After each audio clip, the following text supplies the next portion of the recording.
about us as people being able to express who we are so that we can actually reveal a little bit more clarity about what we're all actually doing here, and maybe why we've chosen to come into this planet at this time.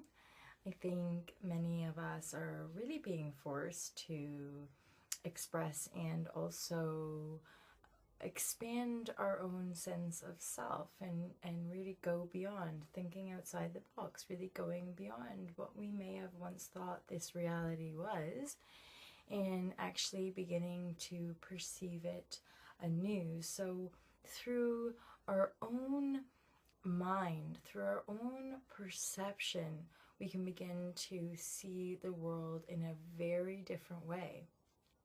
And ultimately this different way, this more harmonious, peaceful, and actually introspective way, is ultimately a creation of paradise, or a creation of heaven on earth, because it's within us all.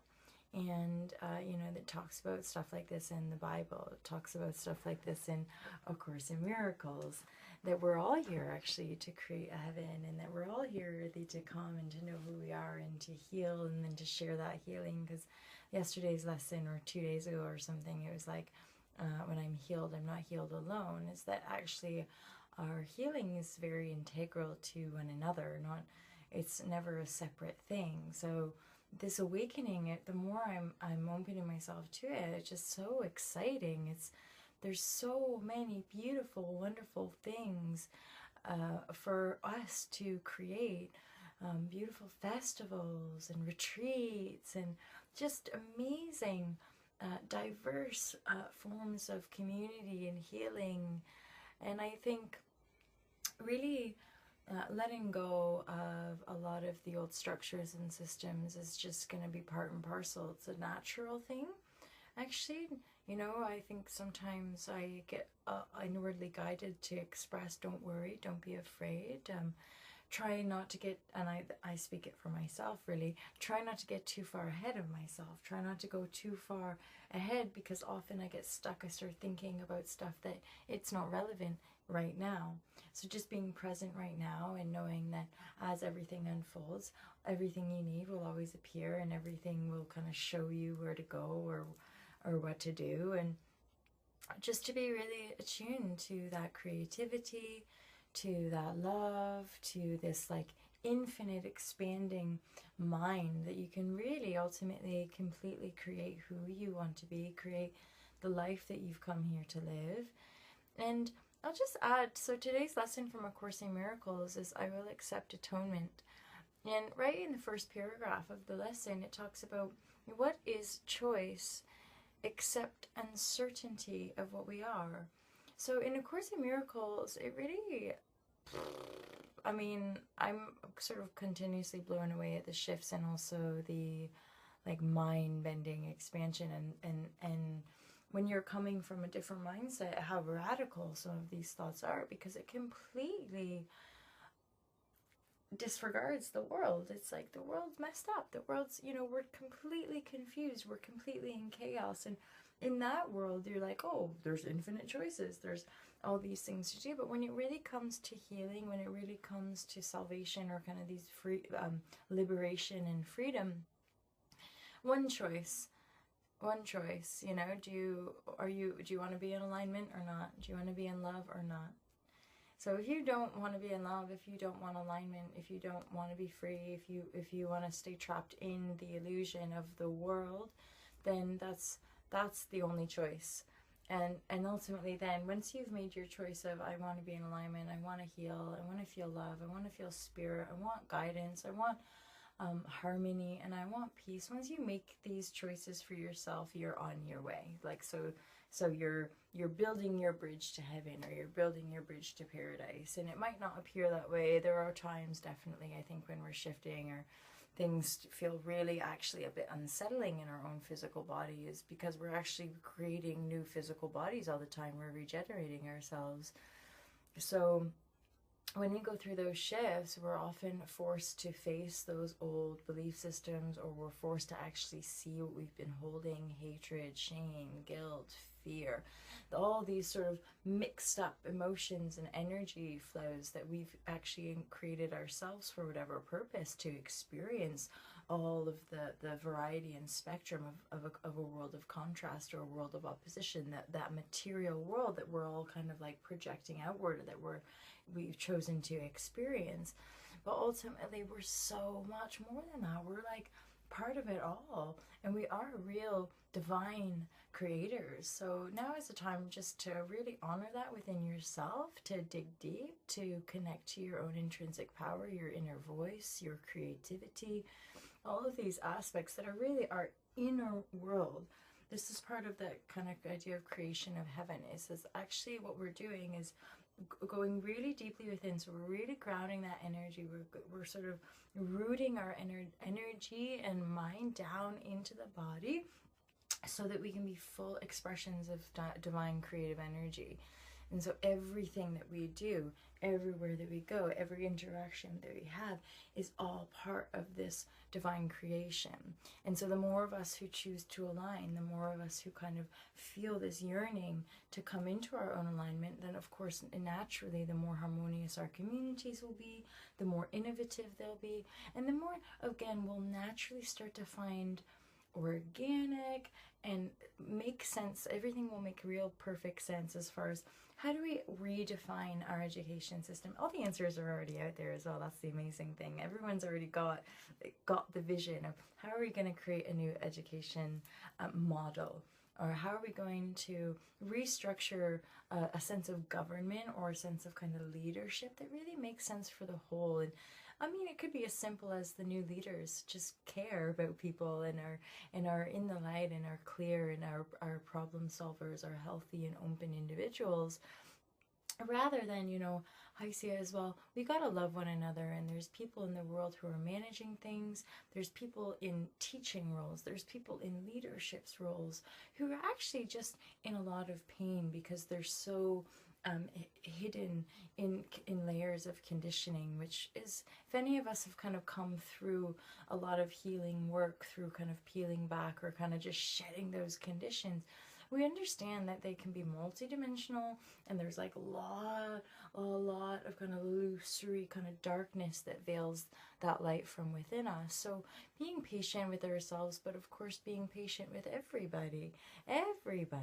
There's no judgment, you know, there's no one person's okay and the other is not, or like, you know, oh, we're a little aware bubble and other people are not. Everyone is totally perfect. Everyone is going about their journey in their way that's perfect for them. Okay, so this is really just for the people who just know, for whatever reason, we're all coming together and we're able to communicate. And I know I've spent a lot of time withdrawn and kind of retreat and moving through this planet with a little bit of like, I don't know what's happening and I don't know what I'm meant to do, but just following that inner guidance. And now I know that the more you kind of commit to going in, and the more you commit and kind of love that inner voice and say, it's okay, I'm gonna let you come forward now. Actually, it comes forward in every aspect of your life. So you're able to communicate more harmoniously in relationships and, of course, resolve problems. You're able to take care of your body and feel nice and light inside of your body. You naturally make choices that serve you. Why? Because there is no choice ultimately, because your guidance system is already rooted in that one fundamental choice, that I am of the whole, that every individual, myself included, we are all complete beings. We're totally whole and divine. There's nothing to fix and there's nothing wrong. Whatever we choose is perfect for us. And it's just, for me anyway, now there's a sense of coming together or meeting of like minds, or I could also say sort of meeting my tribe or meeting my extended family for this lifetime, people that I relate to, people that I feel that I can communicate with authentically without being judged or without being attacked or snapped at. And of course that's part of my own cleansing, is that I've had to let go of my own attack thoughts against what I created, the external reality, So if a choice that I relinquish any negative thinking, or I let go of any attack thoughts either toward myself or the other, because there's no separation actually, that then I can step in and I can really, really feel the evolution and the expansion of my own creation. So now I see that there's like amazing opportunities just sort of knocking on my email or knocking on my door, I guess. So people kind of come flooding in, even today. So this is just when I let go completely of control, let people come to me when they want to, and then not. So I started to have a really busy day today, and I almost felt a bit anxious about it. And then I had an early morning cancellation, and then I had another cancellation, which to me worked out really well, because I don't really like rushing around for the day. And of course I feel like I want to be open, and I want to be available to serve people and to work with people. But at the same time, I kind of get a sense of where my limits are and how much I can. And to be fair, if I hadn't had a cancellation, I wouldn't have been able to make this vlog. So I feel like I really wanted to share this with you, because I watched another installment of Ascension Pioneers, and she just like, you know, and I know from my old paradigm that like she's out there and she speaks in a different lingo and all that kind of stuff, but I love it. It reassures me so much. Like, I so resonate with the stuff that she talks about us just like literally like breaking free, really paying attention to any little bits of our mind that kind of limit us, talking about being stuck or being blocked, or like, oh well, I don't have this, or I can't do that. Like literally being done with all that kind of language, just simply aligning yourself with your divine essence, feeling your imagination come to the fore, and allowing those images, those thoughts, that frequency to really come up. The more you get in touch with your inner world, ultimately that's what you're bringing up for creation. So if you want to create like a paradise, if you want to see yourself on a tropical island, if you want to see yourself with a family, it really is in you. And it's so Neville talks about the impression, or like a kind of mystical fusion. So you fuse your kind of conscious, outwardly affiliated or associated mindset, and you fuse it with the kind of like inner desires and inner feelings. So as you fuse that, you then operate from that feeling.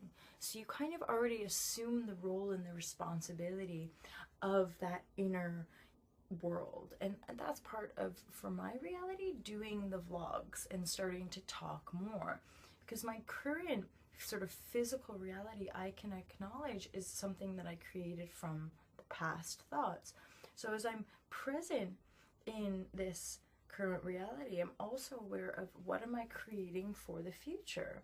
So these are, you know, creating time in my life to make vlogs and open myself up to coaching and to work with different people, doing circling and doing different kind of methods and techniques that helps us to be more present, is all part of the new model or the new creation that I know that I'm creating.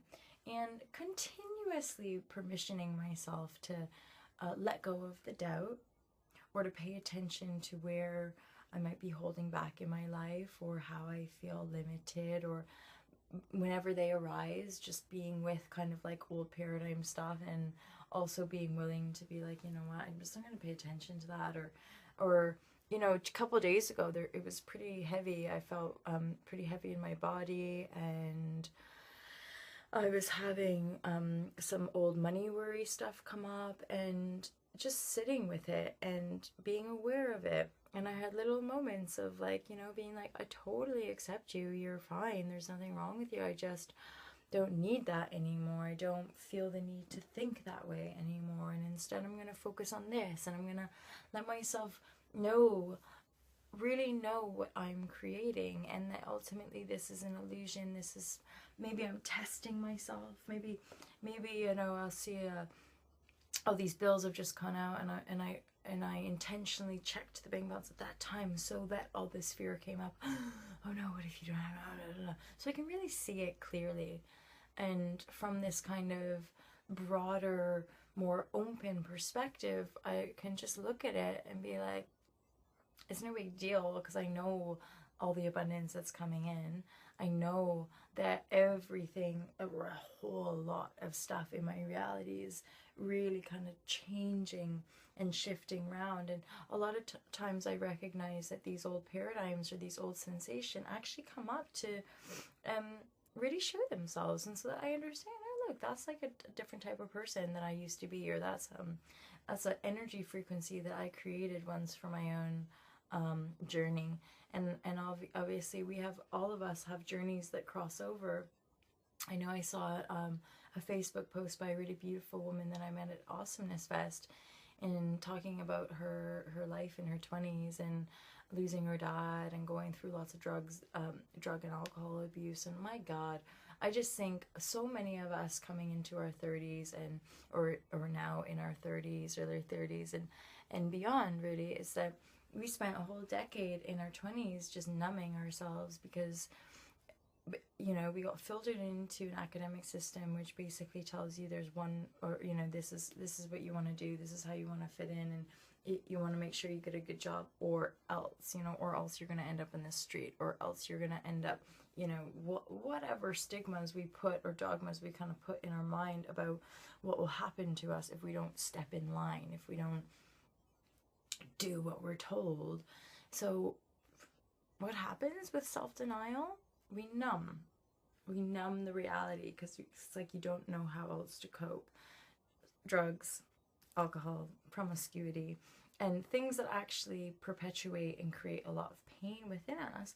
But again, what a, you know, when you can be a little bit more detached, what a beautiful way to teach ourselves lessons, you know, like get really into the darkness, like get really into that feeling of self-denial, and then beautifully, even within our darkest depths, we have this like this voice or this light or these colors that come from within us to just show us that there's so much more, to show us that there is a never-ending depth to our existence. There is a never-ending expansive ride that we're going on. And I think the point is that these highs, like the feeling good and the feeling light and all that kind of stuff, wouldn't be as good if we hadn't gone through all the crap, you know. Like, I enjoy feeling this way because I explored feeling another way. You know, for some people, they might go on this like hardcore yoga journey and you know, be all detoxed and whatever for like a month or 3 months. And then they're like, yeah, whatever, it's okay, I'm going to go back to my corporate job and I'm going to make lots of money and I'm going to drink and party and snort coke and it's going to be great. And like, that's, the thing is like, there's no right or wrong. There's no one right way or wrong way of living. But I do feel that if we really want to transform kind of our overall well-being, or how our society is really functioning, then having an open communication about spirituality and about a broader reality is pretty important. Because from that broader non-judgmental or neutral reality, everyone can basically kind of do what they want. It's just that when you're rooted in spirit, it just doesn't work to like hurt people basically, or to step all over people, or to really deeply hurt ourselves. Like, that doesn't serve us from spirit. So ultimately, if we create a spiritual foundation, then everything we do will align from a more expansive and kind of whole feeling. So we can catch each other more easily if we sense that somebody's sort of slipping or falling. We can tweak and change and be flexible around new models or new structures that we're creating.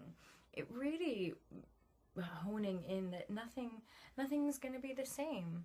We're moving forward into a new aspect and a new dimension that we've never gone into before. So this is new. This is an adventure. So this is part of that awakening of remember our innocence, remember our playfulness, remember our joy, so that we can actually create from this place rather than like, oh, worrying about like, you know, breaking down and revolution and worrying about fixing everything. Nothing needs fixing. We just want to feel better in ourselves. And the more we all practice feeling better, we're gonna have a lot better chance of actually creating something that we enjoy living in. So, hope you've enjoyed. Have a wonderful day, and I'll speak to you soon. And all to love, all to love, all to love, all to love.